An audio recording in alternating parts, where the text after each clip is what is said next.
I'm Blaise Hope, and welcome to The Perspective on Berita Satu English, where we talk to heavy hitters in business, industry, and everything that affects your world. Herbal medicines are popular across the globe, and Indonesia is on the map for both supply and demand. In Indonesian herbal medicine, one name stands out: the President, Director and Chief Executive of PT Nyonya Meneer, Dr. Charles Saerang. Charles, thank you for joining us. Thank you. How are you? Fine.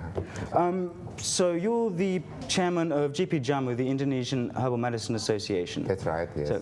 So, you're the authority on it. Can you take us through the industry from top to bottom? How does it work? Yes, supposedly I think the Jamu Association is about we have about 1,247 industries, and 90% are small companies. The rest, about 180, supposed to be the biggest companies. Mm-hmm.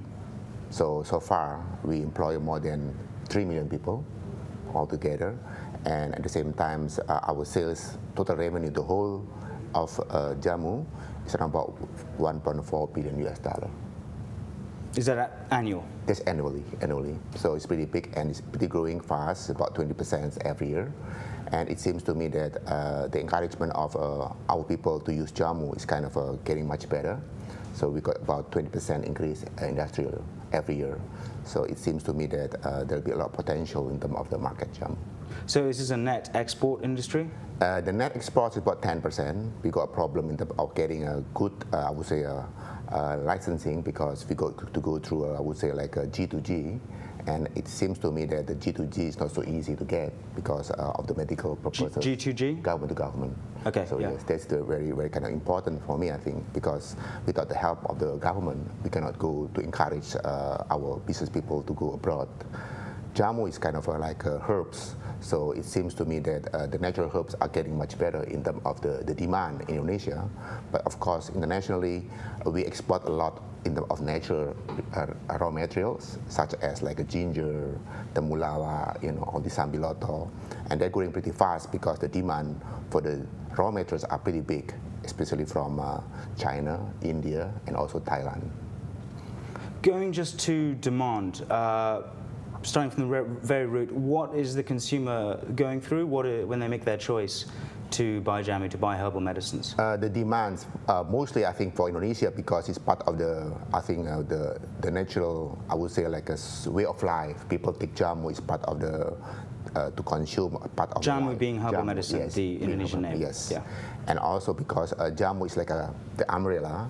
Within the Jamu, of course, we have aromatherapy, we got all spa, we have also have food supplements, Jamu tea, Jamu coffee, all these kind of things. So Jamu is kind of the growing of Jamu is not only a Jamu for the herbs, but also for health, also for food supplements, for vitamins, that kind of things.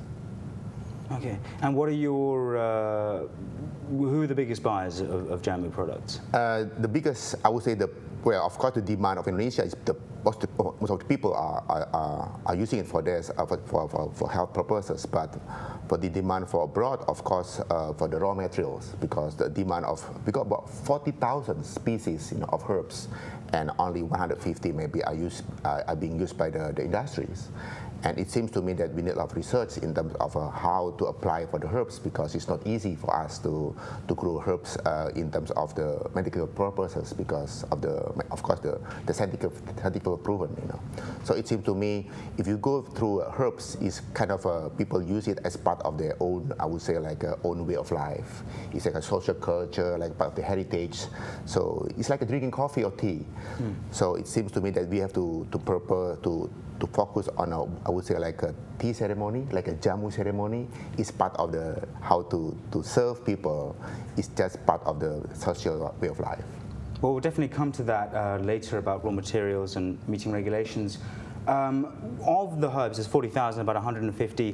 What are the ones that an outsider can really look to as some indicator? Or, I mean, what are the major, are there a few that stand out as major ingredients? Yes, the rice of Jamu is, of course, we call it temulawak. Temulawak is like a curcuma. It's good for our healthy living. For example, it's good for people that are having problem with the liver, the kidney purposes, So we have this kind of good, I would say, scientifically proven so far for temulawak.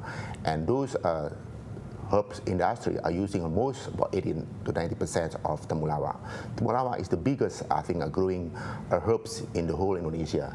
originally it comes from Ambon, but then people bring it to Java and becomes a very part of most of the, I would say the farmers, they know that how to apply temulawak for way of life. And those industry of Jamu industry are using this very, very strongly.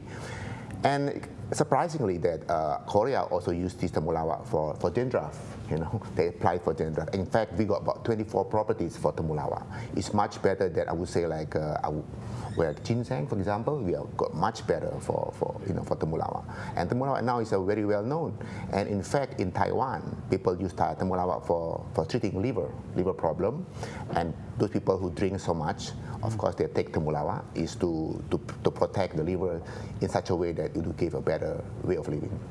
Now, is there a more recognizable English language name for that? We call it a curcuma xanthorica.